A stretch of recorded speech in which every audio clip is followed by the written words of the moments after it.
بسم اللہ الرحمن الرحیم۔ السلام علیکم دوستو مسجد سے ایک انوکھا اعلان ہوا اور سننے والا ہر بندہ دنگ رہ گیا۔ اعلان یوں تھا کہ مسجد کے قریب ہی ایک ریڑھی پہ مختلف ریسٹورنٹ کے گاہکوں کا بچا ہوا سالن دستیاب ہے۔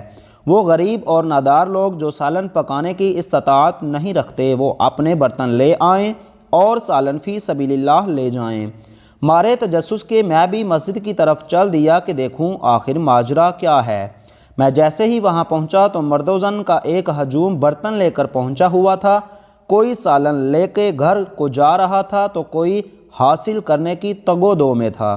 ریڑھی پہ 3 پتیلے پڑے ہوئے تھے، ایک پتیلے میں دال، دوسرے میں قورمہ اور تیسرے میں مختلف اقسام کی مکس سبزیوں کا سالن رکھا ہوا تھا۔ تھوڑی ہی دیر میں اس کے تینوں پتیلے خالی ہو گئے۔ سالن لے جانے والوں کے چہروں پر خوشی دیدنی تھی اور وہ سب دعائیں دیتے ہوئے جا رہے تھے۔ میں سالن بانٹنے والے کے پاس کھڑا ہو گیا اور اس سے استفسار کیا کہ یہ آئیڈیا اس نے کہاں سے لیا تو اس نے کہا کہ بس جی ایک دن ہوٹل میں کھانا کھایا تو آدھے سے زیادہ سالن بچ گیا۔ میں نے سوچا کہ انہوں نے ویسے ہی ضائع کر دینا ہے، چنانچہ ایک ویٹر کو بلا کر سالن شاپر میں ڈلوایا اور کسی ضرورت مند کے گھر دے آیا۔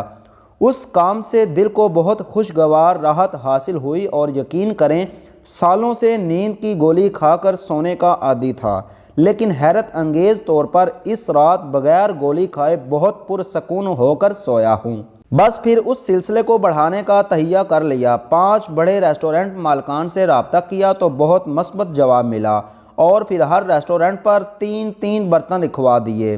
اللہ کا لاکھ لاکھ شکر ہے کہ میری وجہ سے بہت سے غریب گھروں میں بہترین کھانا پہنچتا ہے۔ وہ بتائے ہوئے ایسے خوش ہو رہا تھا جیسے اس کی لاکھوں کی کمیٹی نکل آئی ہو۔ میں سوچ رہا تھا کہ واقعی اس کی لاکھوں کی کمیٹی تو نکل چکی تھی اور وہ کمیٹی تھی بے پناہ اجر و ثواب کی۔ اللہ کے ہاں مقرب ہونے کے لیے ضروری نہیں کہ آپ کروڑوں روپے خرچ کریں یا سالوں سال مراقبے کریں۔ بعض اوقات ایک چھوٹی سی نیکی بھی ان سب نیکیوں کو مات کر دیتی ہے جن کے لیے ہم عمر بھر ریاست میں گزار دیتے ہیں۔ آپ بھی اللہ کی مخلوق کے ساتھ روزانہ کی بنیاد پر کوئی چھوٹی سی نیکی کر کے دیکھیں، شاید یہی نیکی آپ کا جنت کا پلڑا بھاری کر دے گی۔